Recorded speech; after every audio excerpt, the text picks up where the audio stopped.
right, all right. How are you doing? Welcome. Thank you so much Good to for see having you. Thank you for being here. So, did you see my friend Kendall talking junk about you? That's the first thing I want to start. Oh no, believe me, I already have him on my chopping block. Okay, I told him. I tried to tell him you from Brooklyn. Oh yes, he has to be careful. I'm gonna warm him up a little bit. I'm gonna warm him up a little bit first, and then I'm just gonna lay the axe down. Uh-oh. She's fierce. So she is fierce because not only does she know what to do, she helps teach other women what to do. So I went on her YouTube page, and she has like all these tips and tricks on how women can capture their man and not capture them, but make them like. I guess you can explain it better than me, but it seems like you're trying to get the man like desperate. Like, where is she? You know, she's like don't answer the phone when he call, and make him miss you and stuff like that. And, so tell us a little bit about that, Coach Michaela. What's up with that? Yeah, well, it's funny that you mentioned that because my YouTube is a fun place for me to share my message. But ultimately, what I'm committed to is helping women feel as happy as I do every single day in their lives. Whether they are single, whether they're married, whether they are career women, whether they're mothers, whether they're divorced, whether they are starting a second chapter in their life, maybe their kids are they're empty nesters and their kids are already grown. Whatever stage they're in, my job as a woman, as a human, as a spiritual being is to help other women and guide them be just as happy and fulfilled as I am in my life, in their life. And that's really the kind of stuff you're going to see on all of my social media platforms. Right. But your message can resonate with males too, correct? Because absolutely. Because I was on your Instagram channel, and one thing that you said resonated with me. You mentioned at one point that you decided to change everything up on your channel. You wanted to be authentic. And you found that when you were authentic, being authentic it made you feel more at peace, and you felt like it resonated with your viewers. Is that, tell us a little bit about that. Yeah, all of us are on a journey in our life. It doesn't matter where we came from, what our culture is, how old we are, or what our circumstances are. All of us are on a journey in life. And one of the things that I've found, especially in these last 5 years of my life, is that putting on a front for people never works. And no matter how much you try to put a mask on, people always know something's off. Do you ever notice, like, when you meet someone and something's just not clicking for you, like no matter how much they're being nice, no matter how funny they are, something just seems a little bit off. And that's really authenticity. How authentic are they being in that moment? And are they there with you? Are they being present with you? Are they connecting with you on a deeper level? And look, I'm of the previous generation. I did not grow up with social media. I didn't grow up with all of this stuff, right? I'm a Generation X woman. And all of the kids now, everybody's doing like this. Everybody's doing like this. People are consuming information and consuming everything digitally. And so I thought to myself, in order for me to be authentic, I must own up to my inauthenticity on my social media. Wow. Right? And so that's what it came about. And look, it's not about being perfect, but it's about being real. How do you guys feel about the whole authenticity thing? Well, see, so just like I said, that's a message that could resonate to anybody. So not just women. You know what I mean? It definitely resonates with me. And, so I used to have dreadlocks, but I said, you know what? This is not me. I need to shave my, nah, just joking. I was going to say. I gotta do the authentic. I like it because if so many people are putting out these portrayed images, then it gives a false sense to people who are watching. And then the younger generation, they're looking up and they're thinking, oh, wow, I'm not good enough. I'm not perfect. Look at everyone else. They're perfect. So I get it. Yeah, absolutely. I mean, I even have clients who have told me, I'm getting stressed out. I am overwhelmed. I have anxiety because I find myself comparing my life to people on Instagram. Yeah. And that is a real situation, especially with our kids in their 20s and 30s. They're struggling with that. They're looking and comparing themselves to others and saying, I don't measure up. And so I wanted to be the first person to step forward and say, listen, guys, I haven't been 100% authentic. I don't like putting myself out there. I am of an other generation where we didn't talk about our dirty laundry. We didn't talk about our personal lives. We didn't announce to the world, oh, I have this disease and I suffer from this and I have this going on. We kept it inside. This last generation, the one that I'm from, you hold it inside, you buck it up, and you keep going. Right. So and what's interesting, one of the things that's very interesting, you mentioned about,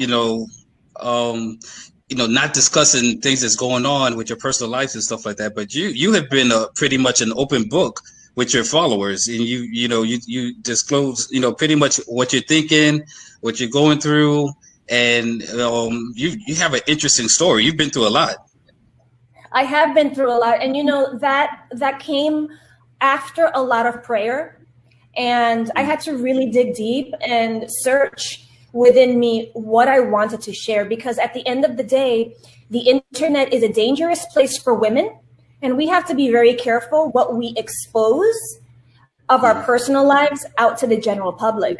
And so after a lot of prayer and a lot of meditation, I came to the conclusion that I can share all the way up until a certain point, still be authentic, still provide value for people, but not put myself out there in a dangerous way. And so absolutely, I've been through a whole heck of a lot. I'm going to take you guys through a couple of stages in my life, and I'm going to keep it nice and short and sweet because I have said this probably 100 times in different talks and things that I've done. I started out as a model. I started out on the runways in New York City, in LA, in Miami, doing TV commercials, on print ads, on billboards, look, I was living the life in my 20s. And that all came to an end when I was diagnosed with an autoimmune disorder called Neuromyelitis Optica. It's called NMO for short. And what Neuromyelitis Optica is, it's an autoimmune disease that attacks the optic nerve and the spinal cord. And what happens when it attacks the optic nerve and the spinal cord, it also attacks your ability to walk, to use your hands, to see, to speak, memory, and a whole host of other things. And I went from being a professional model. That's what I did to make a living. People say, well, I model, but they have a full-time job, and that's okay. I was a model full-time, and I lived in New York City in Manhattan. So it's cutthroat. The whole thing in New York City is cutthroat. And I went from that to walking with a walker and wearing a diaper. Wow. And I went from being on top of the world, being on red carpets, talking to celebrities, hobnobbing with the rich and famous, to wearing a diaper and being alone and not knowing what I was going to do next. And in that moment, I realized that my life up until that point was blessed. But this was my moment to reinvent myself and to check in and say, what is my purpose here on this earth? Is my purpose here on this earth to make it all about me? Or is my purpose on this earth to help other people feel fulfilled in their life? Because I'll tell you, when I was in my early, mid and late 20s, I was not fulfilled as a woman in my life. I was spiritually barren, completely empty on the inside, making money, living in Manhattan, going to all the parties, hobnobbing with all the important people, and I felt very empty and very alone. And at that point, I said, that's it. I'm reinventing myself, and have gone through a journey from that point until now to relearn how to walk, relearn how to properly speak, relearn how to zipper my zipper, button my buttons, tie my shoes, relearn how to use a spoon and a fork, and a host of all other things. And I'm here to share that story and that message to anyone who will listen. Wow, that's amazing. That's amazing. And I see some of the people at home, Chanel, Supreme Face is saying wow, and my mom's like wow. So you're resonating with some people already, and you just have so much strength to get through that. I know a lot of people won't be able to go through that, and you just have such a great energy in the spirit. So thank you so much. Shout out to you. The only thing, I cannot take the credit for that. I have the Lord, our God, in my heart, and whatever you see come through who I am is really through him. And so I have to give him all the glory and all of the credit for getting me out of that walker and not letting me wind up in a wheelchair and being able to have a life that I could live now that I can share with other people. Wow. Michaela, I want to bring up this. They were like kind of making fun of not fun of the YouTube channel, but there's so much more than the man part. The men, like the advice on that. There's nutrition. You're a nutritionist, and that is also what helped you become better, correct? Yeah, absolutely. One of the reasons why I was able to recover the way I did was because I had a whole life shift. I shifted everything in my life, from what I was eating to what I was drinking to what I was doing to how much sleep I was having to how much water I was drinking. I mean, all the way from like the basic things all the way to the major life things. I had to change everything. Wow. And when I did that, I realized that in order for me to help other people, I had to go get educated about the body. And I was already coaching. I had gotten my life coaching and business coaching certification in the year 2000. Guys, I've been coaching for 20 years. Wow. It's been a really long journey for me. Yeah. However, if I wanted to help people in the health field, I needed to go get my credentials in order. And so that's what I did. So I went back to school. I got a degree. I got all the certifications, et cetera, et cetera.